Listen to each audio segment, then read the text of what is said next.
Hi guys, it's Mike Everest here from Radio Anglorum and the 10th Essex.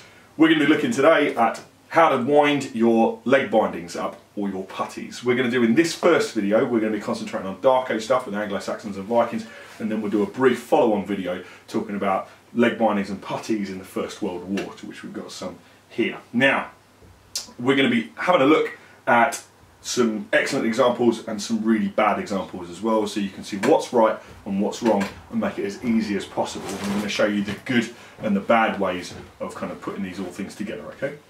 So where do the puttees and the leg bindings come from? Well, the earliest form, we've got like kind of the crossover period between the Hellenic and the Roman soldiers, so they're going to be starting to wear them as they move into places like Gaul and into Germany, and particularly into Britannia.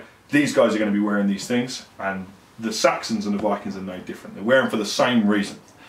The Winningas, or the leg bindings, or the windings, are designed to protect your lower legs against nettles, gorse and bracken. Getting these things thrashing against your lower legs is a really, really bad thing, and remember, with nettles that untreated can become really bad and get septic, and so these things will protect you and make you immune to the effects of nettles and things like that, okay? So we're going to take a really close look now at how it all goes together. We're going to start with what's wrong as a massive warning sign for you. So here we go, the wrongest set of leg bindings in the Dark Ages. Now we're going to show you some nice close-up footage. I say nice, so we're going to get you some close-up footage of these things. You'll notice big, thick stitching on either side here, pretty much unhemmed. It's a tabby twill, which means it's not very stretchy at all.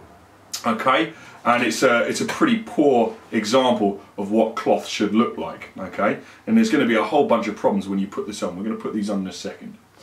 So we'll move up then onto my favourite set, which are these ones here, and these are a standard twill. These are really, really good ones. Again, we'll do you some nice close-ups of these in a second. Good bit of stretch to them, okay, and that's the critical thing. If you are finding your leg bindings are coming down, most of the reasons, I would say 60 to 70% of the reasons of why I fix people's leg bindings is because the cloth they're using is not right. Now I can fix people's issues with cloth, okay, because there'll be a couple of issues that come up with it. So we'll put those on in a second and show you what they look like when we do the first technique. So let's have a look at it when it goes wrong, okay? So now I'm wearing my standard, my herringbone pattern trousers here. First thing you need to do when you put your leg bindings on, okay, let's just have a look at some of the wrong ones, right? So we'll put this one here. Now, we're going to tie this around, and we're not going to bother going around the ankle here, because this is just to show you a wronger set, okay? Now, first thing you'll notice, too short, okay? Not nearly enough material in these. You're going to need between 3 and 4 metres. Now I run between 9 and 12 feet, okay, so it's at that kind of level. These things are probably less than 6 feet. That's not enough. You're going to need a lot more. You'll notice here and here and here, they're stepping, okay, it's what we call stepping. Now these things are bad. What you want is a nice unending join like this, okay? So you see that? Even on the back of the leg, it's completely smooth and hugs to my calf there, okay? So if you've got these kind of steps here, that's really, really bad, and we don't want to see that. One of the big causes for that is going up by the back of your calf as well. So this is wrong, okay? So we want to take these off, and we really, ideally, want to bin them and get rid of them. So we keep them as a nice big fat warning to people as to not use them. So let's just hook those off. Now, it's always good practice when you're taking off your leg bindings is to wind them up. Try not to ever undo them like that, because it means you're only going to get yourself a job in the next instance to put them on. Okay, so that's a wrong one. Let's put on a right one then. So here we go. I'm wearing decent leather shoes. These ones are from Andy Burke. Excellent, excellent cobbler. These ones, okay, these shoes, these leg bindings here are from Germany. They're from a great company in Germany. There's a couple of guys, we're going to link them in the just above the comments section to who you can get these sets from. Liz de Bourne, who's in Regia, makes these ones here. These are custom set. This is the material she's going to be using. Again, we've got close-ups here. These are fantastic. This is a really, really great set of leg bindings. I really like these things. Okay, so let's put them on. First thing we're going to do, lift your foot, okay? Now this is just the way I do them, okay? There are dozens of ways you can put on leg bindings, but this is my favourite way, and this will guarantee you pretty much these things staying up all day, okay? So, first things first, foot down like this, comes through and over, so you can see that there, okay? Just on the other side, and that hooks over. Now, to to create a tight bond. Now I'm wearing modern socks right now. A lot of you guys are going to be wearing authentic socks or seal skins, okay, for the reenactor who goes out in the wet weather. Nice waterproof socks are a godsend for reenactors. So these things are just modern ones, so they're a bit thin. I'll normally wear a thicker pair to go into these shoes. So that goes up like this, okay? Goes around by the heel. So that's the second twist coming around there.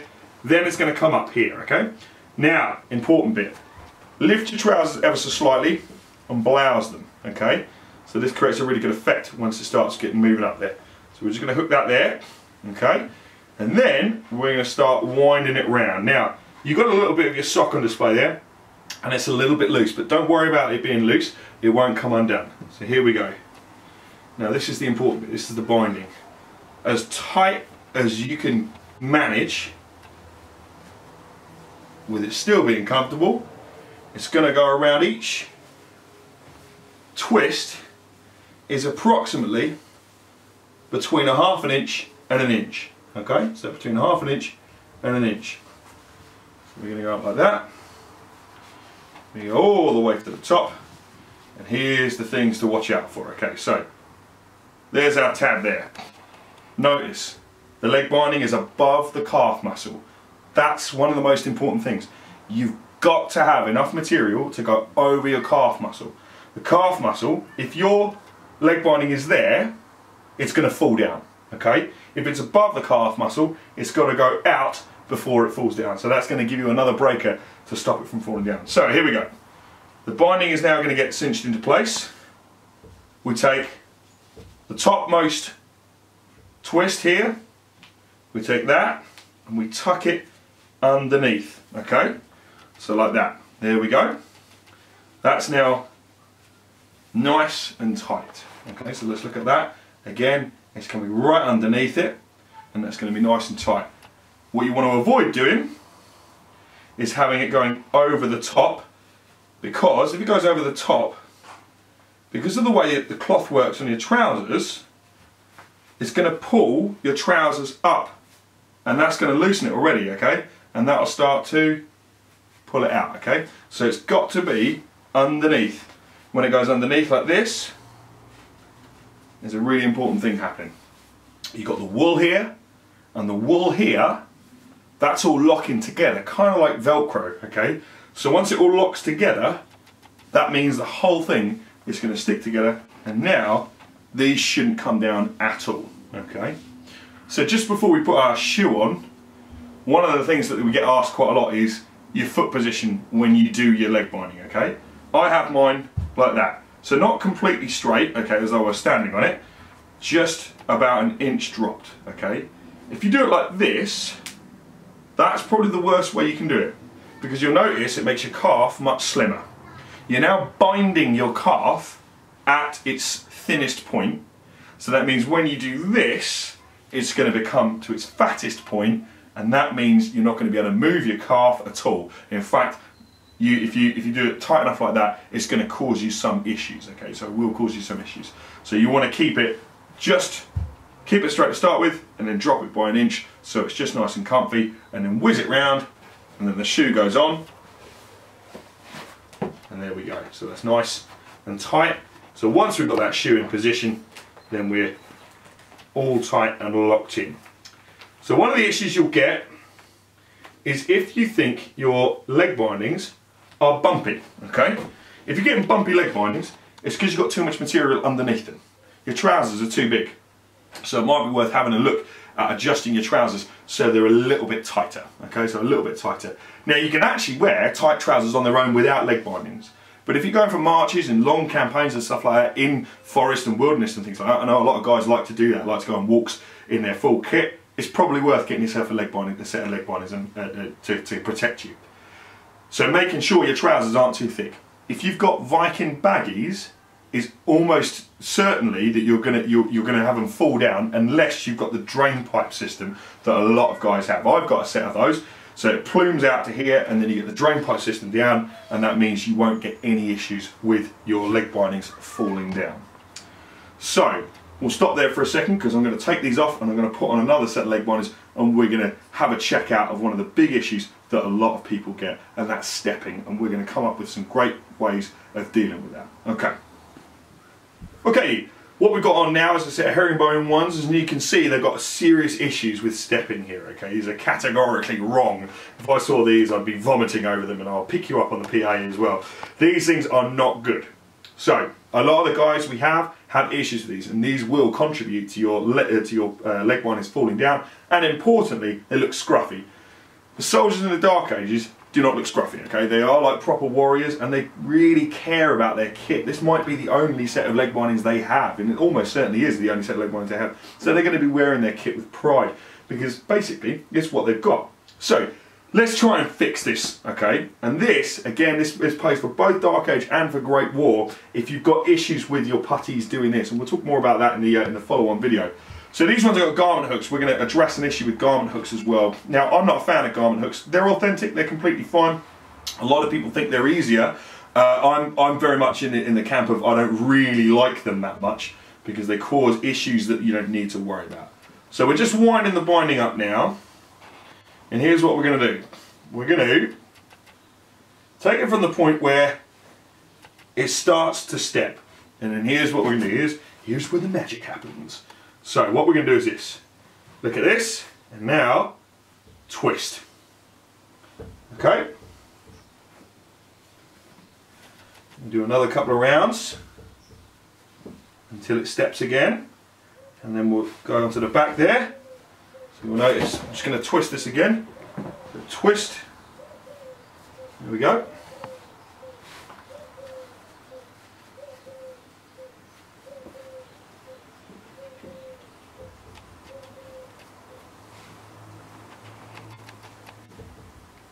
And there we go. You will notice now, even with the garment hooks, took those on there, you get no steps. Look at that, no steps. There we go. Just a single twist, maybe even a second twist a little further up, okay, and you'll be able to get rid of any of those issues with stepping that you'll see yourself having, okay. If you're using cloth that's not that stretchy, particularly if you're using linen leg bindings, now I would always advise against linen leg bindings. They don't stretch at all, and they have a real bunch of issues with them. The biggest issue with linen leg bindings is stepping. If you want to stop stepping, then use that twist inside that cloth. So once you get in the air, just give it a quick twist over like this, and it's absolutely fine, okay? It's not uncomfortable, because a lot of people say, well, would it be uncomfortable? Is it going to apply pressure? No, it should be absolutely fine. Okay, so now, your garment hook is here, and this is going to be an issue, okay, because you can never get your garment hook as tight as you can get a tie, okay, so when we get those, when we do it normally, we'll do a hook underneath it. The other problem with the garment hook is this.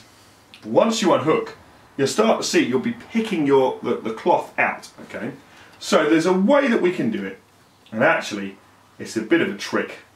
We're going to kind of combine the two, so we're going to bring it round like this, up and under,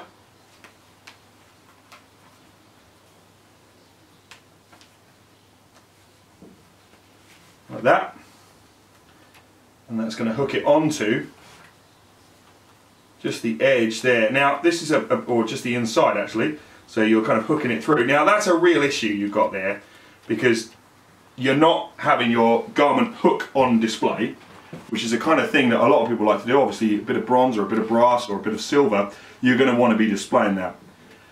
But as reenactors, you don't want to shred your cloth, okay? And if you are comfortable with having your cloth getting a bit sort of messed up, you'll notice it looks like it's got a bit mothing in there. That's because of these garment hooks going through. Then I would advise a tie round and tucking it underneath and then hooking it through so you can't see it. It's going to be an issue because you're not going to be able to see it, and it unneatens the top of it as well, but it's going to stop a lot of those dragging issues, okay, because there's less pressure on that hook, so it's going to cause a lot less wear and tear. The easiest way to kind of not cause wear and tear though is of course just doing a simple tie method. So those are the two big issues that we've got with our leg bindings, making sure they're clean, they're tidy, and they're making sure that stepping issue is out of the way. So the last issue we've got is one of the ones that the big chaps get an issue with, okay? So we've got a couple of guys in numerous societies. Say you're over 6 feet tall, or say you play a lot of rugby or a lot of gridiron or anything like that. You're going to have developed calves, okay? And if you've got heavily developed calves, you've got big calves, you're going to need a lot more material, okay? And you're going to get an issue with your leg bindings in that you will have a problem where basically your leg binding is only going to come up to the back of your calf, and that is not nearly enough, okay? If it's coming up to the back of your calf, so it's coming up to here, that's the worst position for your leg bindings to be in, okay? That means they're going to fall down really easily and you're going to have a bunch of problems with that. So to deal with that issue, you're going to need more material. The only way to get rid of that issue is to have a longer leg binding. So just as a quick aside, here's a couple of slightly later ones. These are from the Great War, but they'll do fine. It's the same principle. That's a normal set of 9 feet ones. That's a set of 12 feet ones. The set of 12 feet ones will go all the way from the bottom of your, from here in your feet, all the way up. And if you need more, if you're a really tall bloke with very well developed calves, people like Callum Anderson, 6'8" and a rugby player, he may even need 14 feet, okay? It's going to cost a little bit extra money, but in the long run, it's going to be far more worth it than you can continually having to readjust, resort your leg bindings. When you put your leg bindings on in the morning, you don't want to have to adjust them until the very last thing in the afternoon. And so there we go. That's the big issue, okay, with it. If you've got big calves, you need big materials, as simple as that. Now the widths and things like that in the leg bindings, 3.5 inches is what I normally run with, 3.5 to 4 inches. Any more than 4 inches and you're starting to kind of have material issues where you'll start to get overlaps and you'll cause a lot more kind of issues on your own legs, and you'll start to get kind of pockets where it's kind of biting in. Again, same with if you've got big thick trousers on. If you've got big thick woolly trousers on, you'll kind of get more uncomfortable points where it will look like you've got like a boil or a wen sticking out, and that's not cool. That's not going to be comfortable at all. And you'll be putting pressure on your veins as well, and it may actually not be good for you.